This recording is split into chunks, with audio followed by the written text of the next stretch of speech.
The world of electric vehicles can be confusing for new car buyers. New models keep getting introduced all the time with unusual names. Just about everybody has joined the party, and in a variety of sizes. To help you out, we have gathered 8 of the newest electric vehicles focusing on the crossover SUV segment.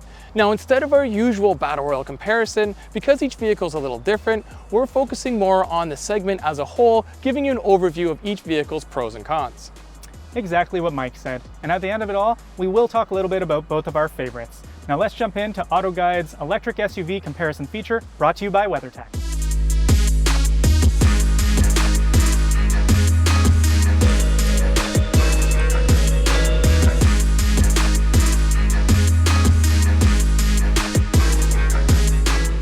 We'll get you back to our electrifying feature in a second, but first let's take a moment to talk about our sponsor. Custom made for an exact fit, WeatherTech offers a complete line of protection for your vehicle's interior, including all electric SUVs. There's the original WeatherTech floor liner and the new floor liner HP made from a more flexible material. Both work with your OE floor mat clips and protect up the side of your footwell. Plus, the floor liner HP comes with spikes for even better grip. I have one side in my car and another in my wife's car, and we both love them. And let's not forget the cargo liner, which is great to protect your vehicle from everything you might need to throw in the back of your all-new electric SUV. All WeatherTech products come with a lifetime guarantee, so do yourself a favor and click the link in the description below and find the perfect match for your car today. So, are you used to this being called a Mustang yet? Because you should be. With the Niro and the ID4 getting a recent refresh, this is now one of the oldest vehicles in the segment. Yep, we can now consider it a senior citizen at the ripe old age of 3.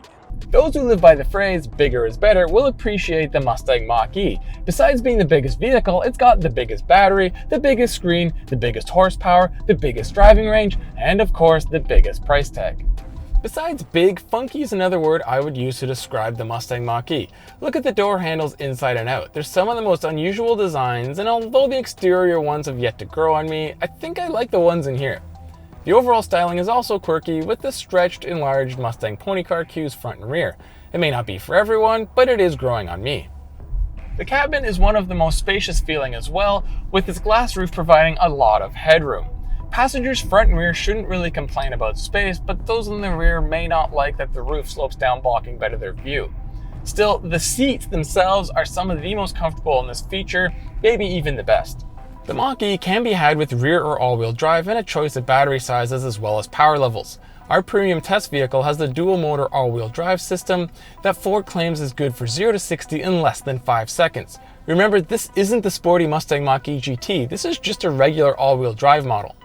As the only vehicle on hand with a battery over 90 kilowatts, it's no surprise that the Mach-E has the most range. As equipped, it can go 290 miles between charges, and that's even with dual motors and 346 horsepower.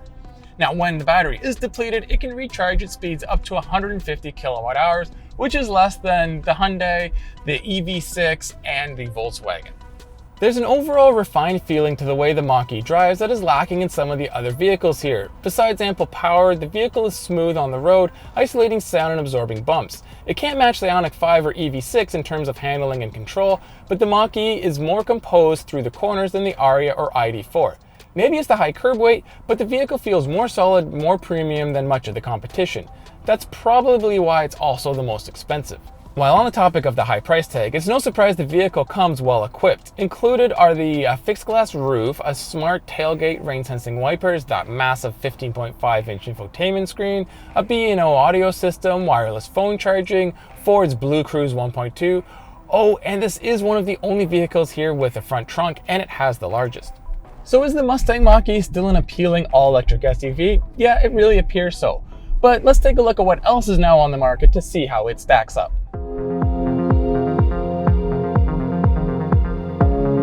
At the other end of the age spectrum is one of the segment's newest entries, the Nissan Aria. It may look big on the outside, but it's a bit of an optical illusion as it's actually smaller than the brand's compact Rogue SUV. Inside though, you would never know that. A lot of this has to do with clever packaging. There's a nearly flat floor, front and rear in the vehicle, which gives it an airy van-like feel. I mean, how many vehicles can I do this without having to perform advanced level yoga? Headroom is generous, and the bubbly, maybe jelly bean inspired exterior allows for large windows that, along with a panoramic sunroof, lets a lot of light inside. Like most vehicles here, there are dual screens on the dashboard measuring over 12 inches each. But unlike most of the other EVs, there are also dual glove boxes. Oh, and there's the power adjustable center console along with the geometric ambient lighting. While on the topic of features, our tester also includes the around view monitor, wireless phone charging, heated rear seats, wireless Apple CarPlay and Android Auto, rain sensing wipers, head-up display, and much more. The front seats are comfortable and they can be heated and are fully power adjustable. But something I need to talk about in this vehicle are the haptic controls. Behind the fake wood are the controls for the climate control, and there's more also on the center console.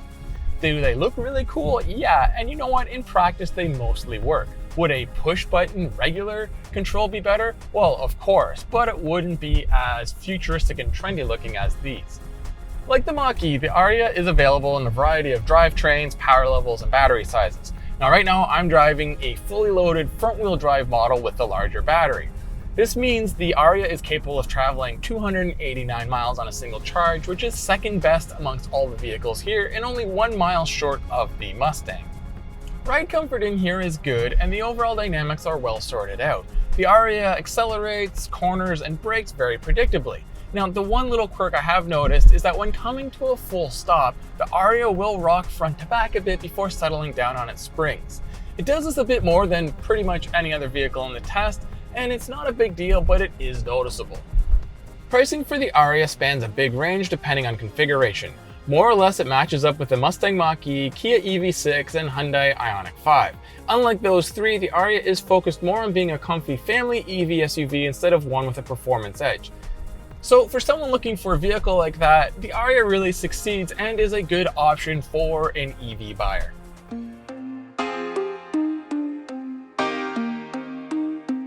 We here at AutoGuide are huge fans of the Hyundai Ioniq 5. In the 2 years since the brand's first dedicated EV launched, it has scooped up award after award, including one from us. Now that being said, the tech world is a notoriously fast-paced one, and so we wanted to revisit this critical darling and see how it still stacks up to the rest of the competition. It still demands attention, that's for sure. The Hi-5, as I've just read it referred to online, and now will always call it, is something of a retro-futurist masterpiece. Essentially, it's a 2020 rendition of what the people in the 1980s thought the 2020s would look like. So it's got super cool features like those pixel lights, either up front in the square headlights or the really neat tons of small squares rear light bar. How about Hyundai just ditching the regular use of chrome trim and lining the bottoms of the doors and the front bumper with it, including those cool active vent kind of nostrils in the lower bumper. And I can't forget those cool camera aperture style wheel arches or the big intricate 20-inch alloy wheels that filled them, which kind of have a nod to the 80s themselves. Overall, at least to my eyes, this is still one of the most appealing designs on the road, regardless of price. It isn't all style over substance either. The Ioniq 5 debuted the Hyundai Motor Group's eGMP platform, an 800-volt architecture that promises hyper-quick charging and pretty good efficiency. Buyers have a choice of rear or all-wheel drive, with the former coming with 2 battery capacity options. This is the Top Shelf Limited, known as the 2023 Hyundai Ioniq 5 Preferred All-Wheel Drive Long Range with Ultimate package in Canada. It bundles in 2 electric motors drawing from a 77.4 kilowatt-hour battery pack, with a useful 320 horsepower and a group best 446 pound-feet of torque. On the road, the Ioniq 5 is generally a pretty smooth performer. In terms of attitude, it falls more or less in the middle of this pack, so it's not quite as sporty as the Mach-E or the related EV6, but it is more engaging to drive than the Japanese or the German options. The light steering has pretty consistent feel, and like so many electric cars out there, this feels lighter than that chunky curb weight suggests. There's very little road noise, and while the ride can be a little firm, and I'm going to chalk at least some of that up to the big wheels and their 255 section rubber, generally the Ioniq 5 is pretty well composed and comfy. When we're talking range, you're looking at 266 miles or 428 kilometers on a single charge with this particular tester. Now in the group, that puts it second behind the Mach-E with the all-wheel drive dual motor crowd. Talking about comfort, the lounge-like interior is still a hit. Bright and airy, its simple shapes and clever details, like the chunky stock controls, really elevate the experience beyond everyday driver. I even like the huge bezel around the screens. It's kind of like an old Game Boy. We're not quite sold on the sliding center console though. While it's cool to be able to drop it back and slide across the front row, and the space ahead is pretty liberating, the console itself feels a little flimsy.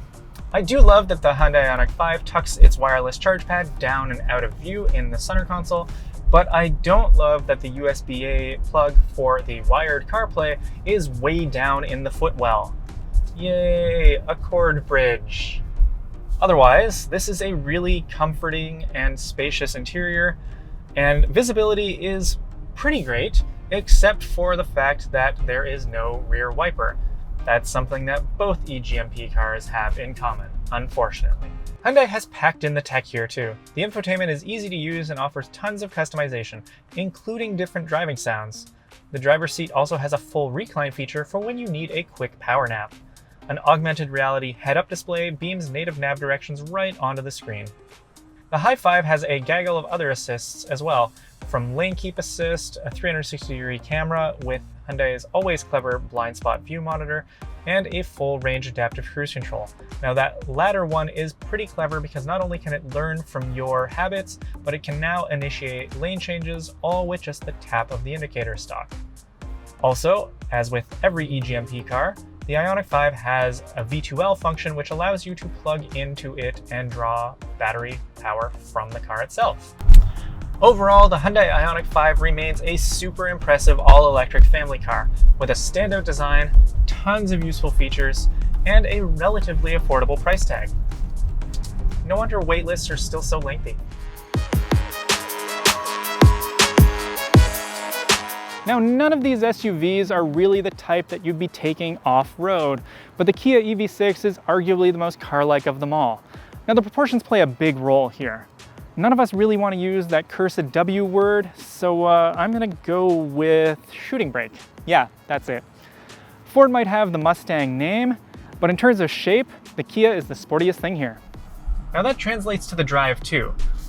The Kia shares its eGMP platform with the Hyundai Ioniq 5, mirroring its horsepower, torque, and even battery capacity figures. There's a whole lot of grip and go. Just 1 second here, and I'm just going to go. And it's just a lot of fun being a very engaging drive compared to that more comfort-oriented Hyundai. It's not quite as quick in a straight line as the Mach-E, but if speed is what you're after, Kia will sell you the 576 horsepower EV6 GT. Now, both Kia and Hyundai offer 5 different levels of driver-selectable regenerative braking, right up to iPedal, which is what I'm using right here, which turns this into a completely one-pedal affair. Range is an okay 252 miles or 406 kilometers. The EV6 takes a big hit when choosing all-wheel drive, ending up fractionally worse than its baby brother Niro, and weirdly also behind the boxier Hi5. Now that being said, in our mini test loop, the EV6's efficiency rating of roughly 3.55 miles per kilowatt hour, or 17.5 kilowatt hours per 100 kilometers for Canadians, puts it slightly ahead of, well, just about every all-wheel drive choice here. Now that car feel carries on to the EV6 interior as well. With the least amount of headroom in the bunch, taller folks can feel a bit of pinch in here, especially in the second row seats. Now that being said, the Kia is one of the only choices in this whole group that has rear heated seats, so at least there's that. The rest of the cabin is a funky tech wonderland though. Kia has employed a variety of different textures that give this a very angular, more technical feeling than that retro futurism that we get in the Ioniq 5. On the dashboard, you've got a series of contrasting stripes over on the passenger side, and then speaking of contrasting, we also have these light-colored strips of vegan leather that go all around all the seating positions. I also really like this semi-floating center console with all the seat controls just up at the very front, and this angled stop-start button does lend the EV6 a really nice sense of occasion. Now, I know I complained about this in the Ioniq, but I'm gonna say the same thing in the EV6. The USB-A spot for your wired Apple CarPlay or Android Auto is really frustrating. If you're going to use it, you have a cord that's just dangling in that open space, and well, no one likes a dangler. There's a whole heap of tech in the EV6 too, and most of it is good. The curved display housing a pair of 12.3-inch screens looks great, and it's pretty straightforward to use. The swappable touch panel below, which moves between climate and audio controls at the press of a button, including the dials, takes a bit of getting used to. There are some other clever features as well, like the USB-C ports that are mounted to the seat backs, which give the short-armed among us a little easier access in the back row. Also, like the Ioniq 5, there is an augmented reality head-up display which beams a lot of useful information directly onto the windshield, including navigation and certain driving assist features. Yes, the EV6 comes well stocked on that front too. It has every modern driving aid you can think of, from blind spot monitoring, rear cross traffic alert, a 360-degree camera, and full range adaptive cruise control. Now, like the Ioniq 5, that latter one also picks up machine learning, allowing it to mimic your own driving habits. And with the Kia being an eGMP, it has class-leading charging rates and the ability to do V2L, which basically turns it into a giant battery for plug-in accessories. Do you want to haul a TV around and play Gran Turismo on PS5? Yeah, I do, and that's what I'm going to do. Back to Mike.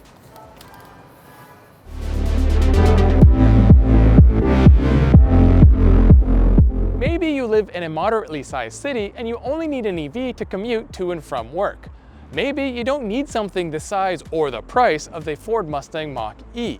Maybe something like the more affordable, smaller Mazda MX30 would be perfect for you. How affordable? Well, with an as-tested price of about $38,500, this vehicle is almost $8,000 more affordable than the next lowest priced vehicle here. That's because the MX30 is more of a city runabout than the other options in our feature. With 143 horsepower sent to the front wheels, this is by far the least powerful vehicle here. Even with a relatively low curb weight, the MX30 feels the slowest, especially on the highway. Around town there is a decent amount of torque, but the Mazda never feels fast. After all, this is more of a city commuter with just 100 miles of range. Yep, you heard that right, just 100. But with a battery about half the size of some of the others on hand here, that should be expected. And when it comes to charging, once again, this is the slowest, but with such a small battery, it actually doesn't take that long to fully recharge it. And on a positive, during our testing, we're getting about 10 to 20 more miles per charge than is officially quoted. The MX30 has a funky shape as it is a two-door SUV with a set of half doors that open opposite of the fronts, much like the old RX-8. Rear seat space is easily the tightest in the group, and the tiny windows make it feel a little claustrophobic back there. That said, adults my size do fit in the rear seat if needed. Back up front, there are 3 screens, including one for the climate control, and I like the corkboard interior touch. The CX-30 is quite well equipped for the price, with a Bose sound system, around view cameras, rain sensing wipers, moonroof, a head-up display, and the usual safety systems.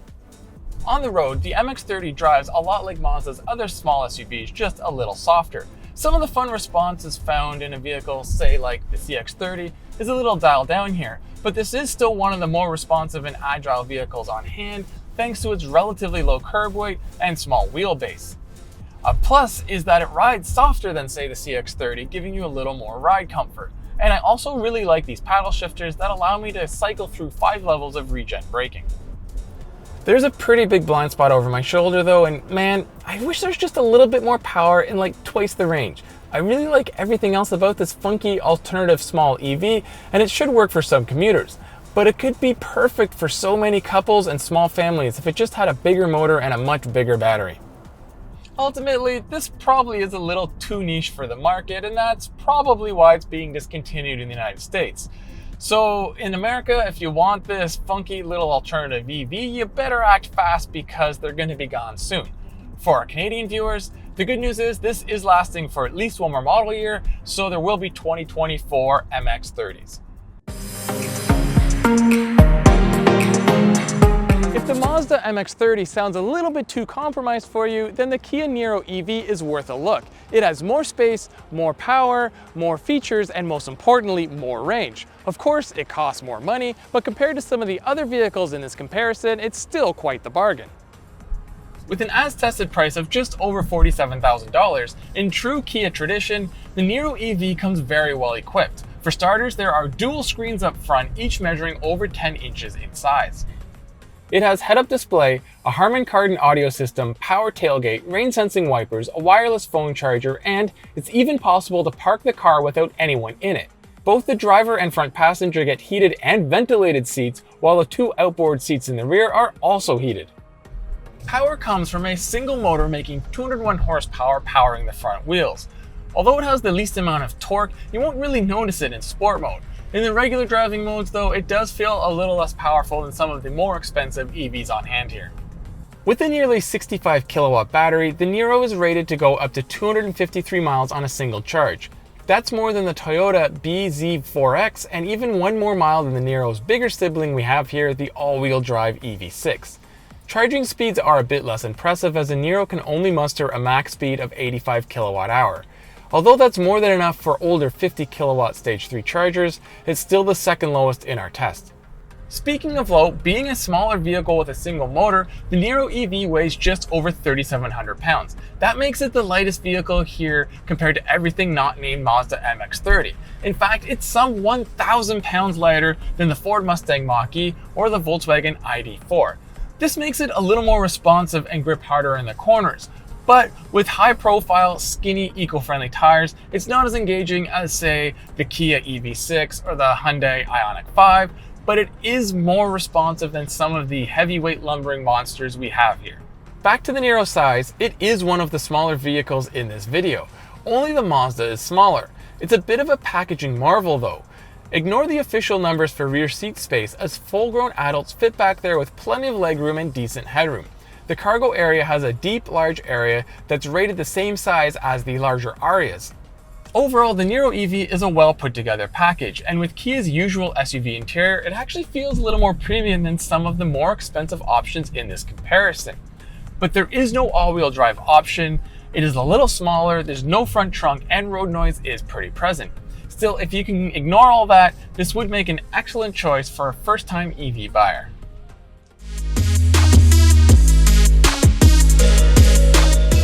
So everything we've shown you so far today really screams EV, right? And for some people, that's the point, and we get it.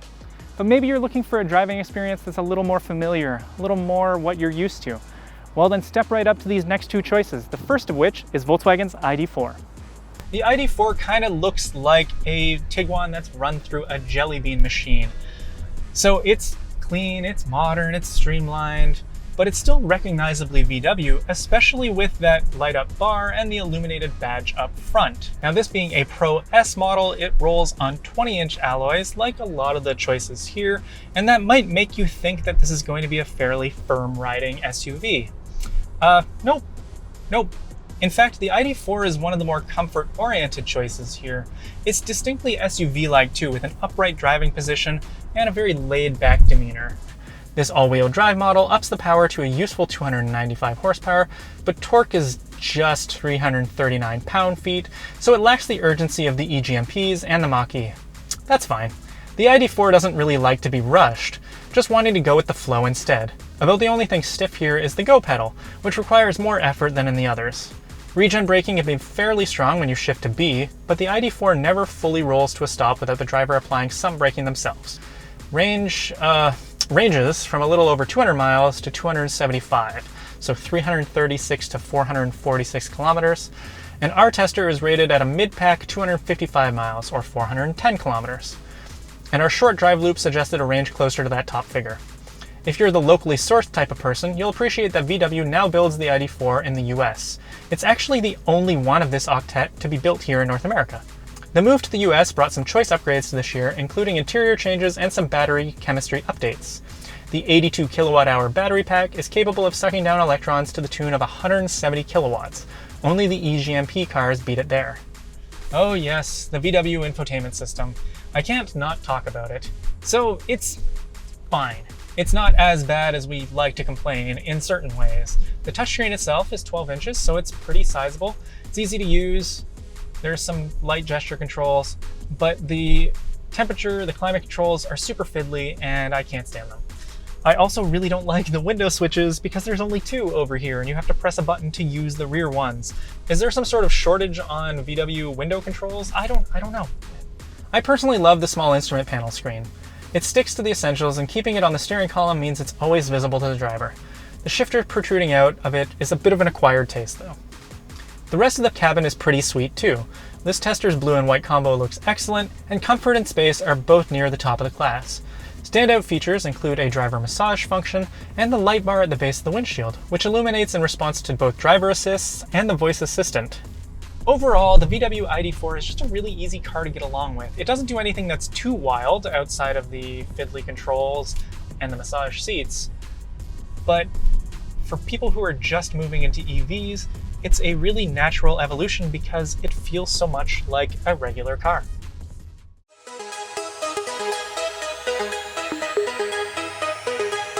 When I first drove the Toyota BZ4X, or BusyForks if you're having trouble remembering that name, I referred to it as the RAV4 of the EV world. Now here we are a year later, and I stand by that statement, both for better and for worse. It sure doesn't look like a RAV4. No, the BZ4X is a bit of a weirdo, with the upright front end of its best-selling gas sibling, but the crown's face grafted on top. The plastic cladding is substantial too, flowing from those narrow headlights all around the front wheel arches. It's quite a soft shape, so the squared-off back can feel a little jarring. Needless to say, you're not really going to confuse it with anything else on the road, well, except a Subaru Solterra. The cabin isn't a copy of the RAV4 either, and that's a huge win in my books. So Toyota has given this a wraparound design with a semi-floating dashboard just slightly below it. Toyota also bucked a trend by bringing a mid-level trim here. So this is an XLE, which is as high as it goes in Canada, but in the US, you can get a Limited that sits slightly above it. What that means for this tester is that you get these seats that are a combination of synthetic leather and a really hardy textured cloth material. That material also sits on most of the dashboard, which gives it a really cool, different vibe. And that texture also remixes over different parts of the interior itself. So at the speakers up at the top of the dashboard, you have a repeating pattern that sort of looks like the texture. And then you also have it down here on this big center cubby, which houses the wireless charging pad. I kind of like that. The door panels do feel a little cheap, however, because, well, they have gratuitous amounts of piano black. I can't sing the praises of this deep set instrument cluster enough. So many people want to set their steering wheel pretty low, right? And this is a small steering wheel, so you're able to do that, and then you can see all the information above it. It's really great, and it eliminates the need for a head-up display. So props for that. Toyota's infotainment screen is generally pretty good. It's a super simple menu, so that's easy to understand. There's wireless CarPlay and Android Auto. It can take a little bit of work to get out of one of those back into the native system, and it does feel a little stingy to not have navigation in this package, and even then, it's a subscription service. Also stingy, manual seats, and no rear cabin climate controls. Cabin space is fine. It's somehow tighter than the smaller Niro, but still adult-friendly. The big pano glass roof is a welcome addition, as is the efficient radiant heat feature up front, which beams warmth toward the front row's laps. The BZ4X's on-paper stats are nothing to write home about. It has the smallest battery pack out of the 6 similarly sized models here. It has the least range, and it also has the least horsepower. On the road, it's fine and inoffensive, and it does handle bumps pretty well, so yay for 18-inch alloy wheels! Road noise is pretty mid-pack too. It just lacks the oomph that you're probably going to be expecting from, well, any of its competitors. Its ace in the hole is X mode, which it borrows from Subaru on account of sharing development duties between this and the Subaru Solterra. Now, I'm not saying you should take old BusyForks here to Moab, but with 8.1 inches of ground clearance, which is the most out of this entire group, the BZ4X would probably be my choice if I was taking it up, say, a really rough cottage road. Pricing is another BZ4X oddity. In the US, it's one of the most affordable all-wheel drive options out there. The XLE kicks off the range too. Canada offers a low-grade L to keep the price down. But even as equipped, it runs pricier than the Niro north of the border. How badly you want all-wheel drive is really the big question here. Alright, and that just about does it for the 8 models. All of them have their advantages, things we like, things we might not like too much. But either way, I think it's about time for Mike and I to beam back to our main meeting spot and come to a conclusion. Okay, Kyle, so you've just driven all 8 vehicles, and so have I. What stands out to you? Well, for me, Mike, I have to say that the Ioniq 5 is still my preferred kind of vehicle. I love how it looks, I like how it drives, and it comes jam-packed with a bunch of useful, smart tech and features. Yeah, I have to pretty much agree with everything you said there, but I am a sucker for a wagon-like vehicle, so for me, it's the Kia EV6. Other than the lack of headroom, there really isn't anything I'd change about that vehicle, and I hear that specific one over there has a TV and a PS5, so sold. Now, I will say there's one other car I need to talk about, and that is the Ford Mustang Mach-E. It is the most expensive vehicle on hand, but it has a premium feel that none of the other vehicles really have. It is a great all-around package, and I think an excellent buy as well. So I agree with what you're saying, Mike, and I've got one other call out that I feel I need to do, and that's for the other Korean that's part of this 8-car feature. So the Kia Niro EV is something of a bargain, and also a packaging marvel, being so spacious inside. If you don't need all-wheel drive and you're looking to dip your toe into that EV pool, the Niro makes an excellent first choice.